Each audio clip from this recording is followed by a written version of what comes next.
नमस्कार मैत्रिणींनो, महाराष्ट्र राज्यातील संपूर्ण लाडक्या बहिणींसाठी आजचा व्हिडिओ महत्त्वपूर्ण असा होणार आहे। मैत्रिणींनो, जून महिन्याचा तुम्हाला जो काही लाडक्या बहीण योजनेचा हप्ता होता तर तो वितरित झालेला आहे।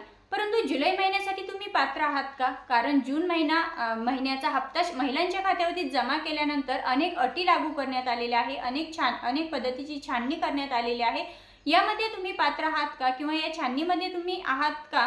कारण ज्या महिला पात्र नाहीत अशा बऱ्याच महिला वगळण्यात आलेल्या आहे आणि या सर्व महिलांना आता जुलैचा जो हप्ता आहे तर तो भेटणार नाही। तर यामध्ये तुम्ही आहात का? म्हणजे तुम्हाला जुलैचा हप्ता भेटणार आहे का? यासाठी तुम्ही पात्र असणार आहेत का? जून महिन्याचा हप्ता भेटलेला आहे परंतु जुलै महिन्याचा हप्ता भेटेल का?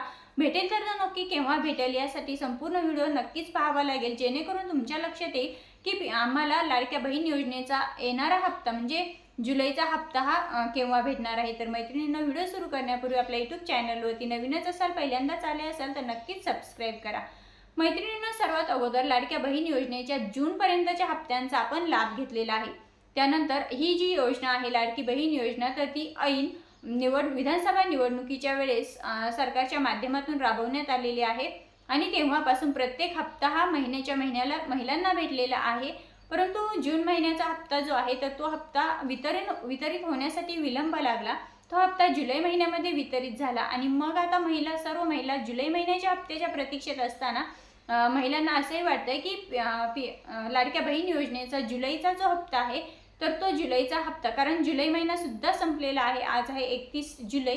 तर मग हा हप्ता आता आम्हाला नक्की केव्हा भेटणार? आणि हा हप्ता आता ऑगस्टमध्येच भेटणार आहे कारण आज शेवटचा दिवस आहे। परंतु मैत्रिणींना असंही वाटतं की आता मग जुलै महिन्याचा हप्ता ऑगस्टमध्ये भेटणार आहे तर मग ऑगस्ट महिन्याचा हप्ता सुद्धा आम्हाला जुलै महिन्याबरोबरच भेटणार का?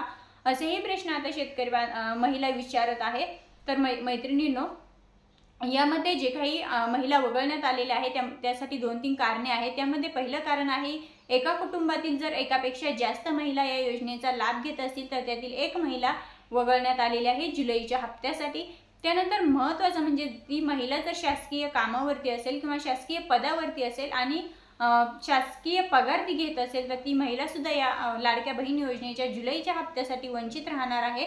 त्यानंतर सर्वात महत्त्वाचं म्हणजे एकापेक्षा जास्त योजनेचा लाभ जर महिला घेत असतील, उदाहरणार्थ जर PM किसान महासन्मान निधी योजनेचा आणि नमो शेतकरी महासन्मान निधी योजनेचा लाभ जर ती महिला घेत असेल आणि एकीकडे लाडक्या बहीण योजनेचा सुद्धा जर ती लाभ घेत असेल तर ती महिला सुद्धा जुलैच्या हप्त्यापासून वंचित राहणार आहे किंवा जुलैच्या हप्त्यापासून त्यांनाही वगळण्यात आलेलं आहे। अशा सर्व महिला ज्या की एका कुटुंबातील एकापेक्षा जास्त महिला असेल तर त्यानंतर सरकारी पदावरती जर काम करत असेल तर ती महिला सुद्धा अपात्र असणार आहे। आणि महत्त्वाचं म्हणजे एकापेक्षा जास्त शासकीय योजनेचा लाभ घेणाऱ्या महिला सुद्धा लाडक्या बहीण योजनेच्या जुलैच्या हप्त्यापासून वंचित राहणार आहे। यामध्ये तुम्ही मोडताय का हे नक्कीच लक्ष देऊन पहा।